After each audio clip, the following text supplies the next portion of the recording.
Hi, it's me, the everyday writer, because I write every day. Sometimes I'm trying really hard. That's what this whole thing is about, and this whole video series that I'm doing. So anyway, as you notice, I am not in my normal spot that I've done the last 4 videos in. I'm in the car because my son needs to go places, and we all know that feel. We all have that, it's like, oh, we gotta go here, gotta go there, gotta pick up my son, gotta go, gotta do things.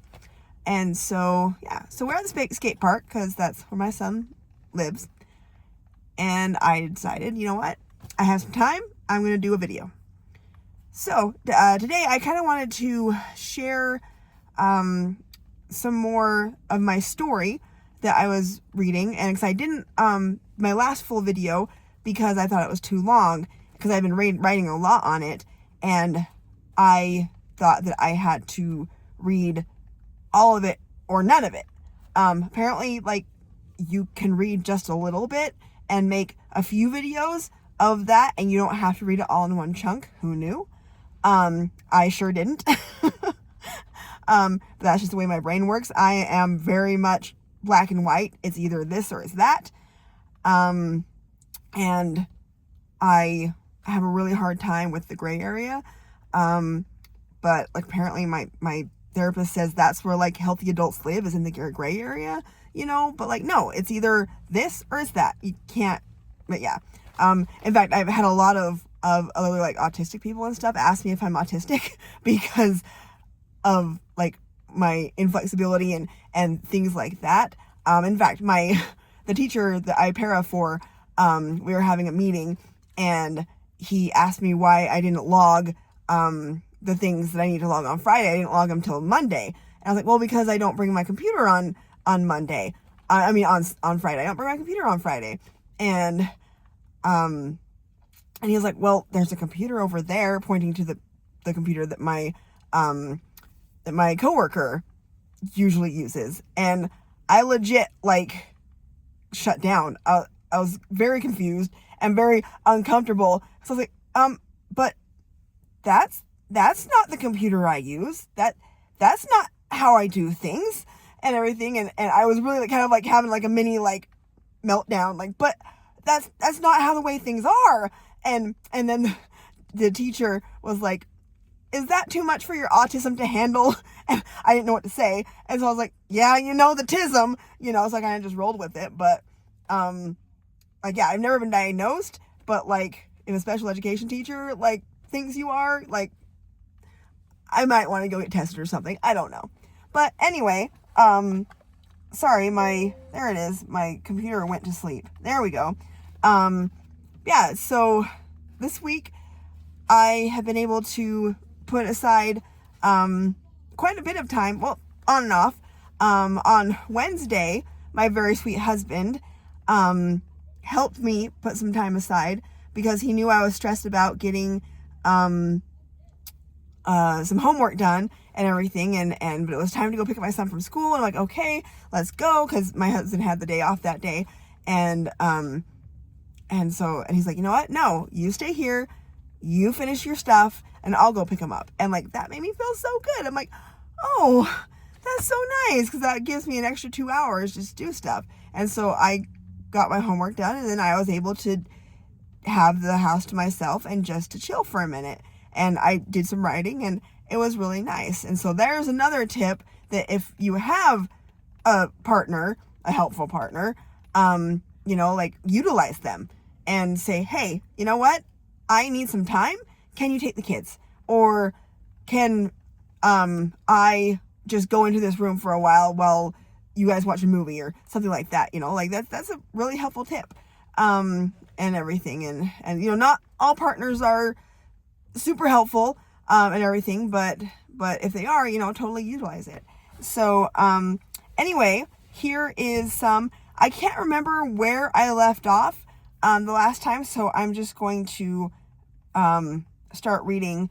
So what happened was Sparrow got triggered by Geek, and she ran off, and HJ told them all about how Sparrow, was like how she got captured and bad things happened to her and all that. And so now he has found her and he is helping her through it. So HJ hit the mat again, grunting as his full significant weight all came down on his right hip. Sparrow was dancing from one foot to the other, the dark, wild look still in her eyes. She was shaking and couldn't stay still. HJ groaned and hauled himself to his feet, advancing on his much smaller opponent. He took a swing, but Sparrow ducked, grabbing his arm and using the momentum to literally climb up him. Once at the top, she scissored her legs around HJ's neck and shoulders and twisted, using his own weight to bring him crashing down again, her on top of him, her legs still wrapped around his top half, and the rest of her wrenching HJ's left arm into a painful armbar. HJ grunted in pain, chest heaving. "Why do you do this?" Sparrow whispered, not letting go. She didn't want to hurt him, but this was the only way she could feel safe again. And HJ knew it. "Because I enjoy getting my ass kicked by a 100-pound woman," he grunted, using brute strength to sit up, bringing her with him and throwing her off. "Now is that all you got?" "You know it's not," she replied quietly, beginning to circle him again. Her head snapped up as a familiar voice interrupted her concentration. "Mind if I cut in?" Vaatu was leaning on the wall, wearing loose-fitting workout gear. HJ looked surprised, but relieved. "Be my guest," he said, motioning with his arm, his chest heaving. Vaatu stepped onto the mat and faced Sparrow. "Vodka," she said, her voice barely above a whisper. I'm not in a good place right now. I could hurt you." "I know," Vaatu said gently, then stretched his neck from side to side, limbering up. "Now let's see what you got. Don't tell me you've lost your touch after all these years." A small, shaky grin spread across Sparrow's face, a warmth growing in her chest. "If anything, I've gotten better," she replied, instantly attacking. Vaatu went on the defensive, parrying her blows and getting a few of his own in. Only a few, though. She didn't let him get much more than that in. After what seemed like the 100th time of being thrown to the floor, Vaatu felt a tap on his shoulder. He turned to see Trigger, dressed in a tank top and gym shorts, his hand out. "Tag in?" Trigger said, offering his hand. "Please do," Vaatu grunted, slapping Trigger's hand and rolling off the mat. Sparrow just stared, the warmth in her chest growing. "Come on, sister," Trigger said, grinning and advancing. "Do your worst." He backpedaled as Sparrow came at him, deflecting her blow, and immediately went on the defensive. "Well, maybe not your worst," he said quickly, deflecting another blow. "Maybe your third worst. Yeah, give me that." Sparrow actually laughed a little, something she never did when she felt like this. Her boys still cared about her. They knew what she needed, and they gave it to her. Sparrow changed her fighting style to match Trigger's, a mix of martial arts that she had taught him herself. Vaatu was amazed as he watched her seamlessly adapt to Trigger's unique fighting style. She fought slightly differently with each opponent.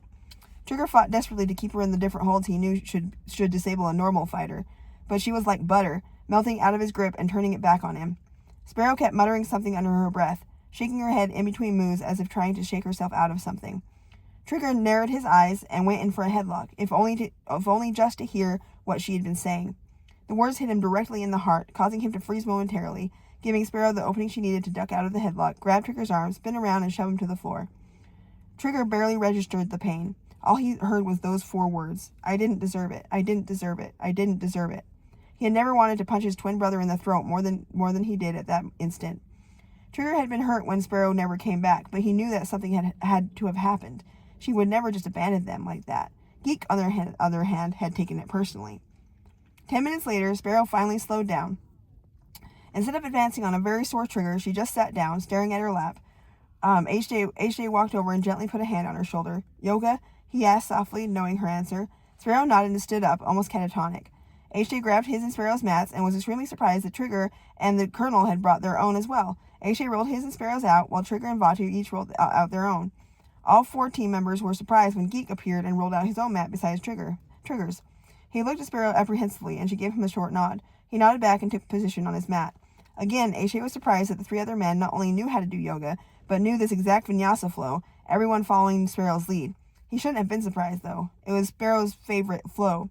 She took yoga very seriously. Of course she would have taught the other 3 men in her life how to do it, the same way she had taught him.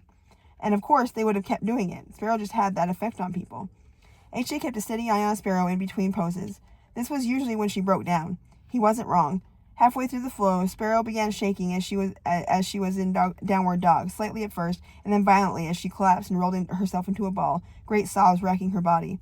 HJ was immediately at her side, a hand on her head, gently stroking her hair. Vaatu took HJ's lead and put a hand on her shoulder, softly stroking it with his thumb. Trigger put a hand on her left leg, and, after a moment's hesitation, Geek put a hand on her right shin. They held her like that for what seemed like an eternity, until her sobs subsided and her breathing regulated. She lay like that in their arms, just breathing, for a few more minutes, then slowly sat up. The wild, broken look on her had left her face, and she looked better, exhausted but better. "Thank you," she said sincerely, then hung her head. "I'm sorry. That hasn't happened in a while." All three men turned to glare at Geek, who had the good grace to look slightly ashamed. He looked as if he wanted to say something, but a look from HJ silenced him. "That's what we're here for, Sparrow," Trigger told her, giving her leg a squeeze. "It may have been a while, but we're still family. What's more, apparently, we're a team now, so I'm just going to chalk this up as a team-building experience. Am I right? Exercise. Am I right, Colonel?" "Couldn't have said it better myself," Vaatu agreed, then shrugged. "Not exactly the team-building exercise I had planned, but it worked in a pinch." "Can we finish the flow?" Geek asked tentatively. "We were at my favorite part." "Hell yeah," HJ and Trigger said at the same time, while Sparrow and Vaatu grinned at each other. 2 minutes later, the team was deep into the flow, each breathing deeply and focusing on their movements. A couple of airmen passed by the small room HJ had commandeered in the base's gym, stopping short at the spectacle. "We don't see that every day," one said to the other. His companion nodded and scoffed. "What, 4 big-ass dudes and a tiny Chinese lady doing yoga? No, you don't." "Irish!" the 4 big-ass dudes in question barked harshly, startling the 2 airmen at the door. "She's Irish, not Chinese," Vaatu growled in the middle of Warrior 3. "And I'd appreciate it if you stopped gawking and get the hell out of here. You're ruining our zen." The 2 airmen beat a hasty retreat, HJ, Trigger, and Geek all grinning inwardly. Sparrow was absolutely glowing on the inside. Not only had they remembered her penchant for her Irish roots, but they had all vehemently touted it.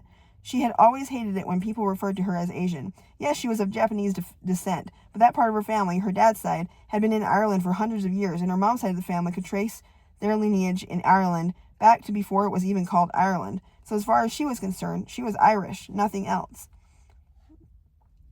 30 minutes later, the team had finished.